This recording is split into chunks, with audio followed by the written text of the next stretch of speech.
কলকাতায় না থাকলে জানতেই পারতাম না কলকাতা শহরে এত সুন্দর সুন্দর জিনিস দেখতে পাওয়া যায়। গুড মর্নিং জানিয়ে ফ্রাইডে সকালটা শুরু করলাম। সকালবেলার কিচেনে চলে গেছিলাম, তাড়াতাড়ি করে লাঞ্চ রেডি করলাম। আজ কিছু নিরামিষ আইটেম বানিয়েছিলাম, পোস্তর ডাল, বড়ি দিয়ে একটা সবজি আর আলুর চাল।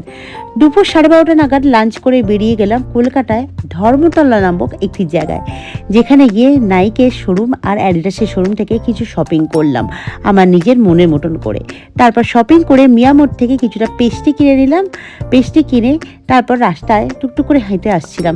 আসার পথে এই ছোট্ট একটা মিনি শপিং মল দেখতে পেলাম।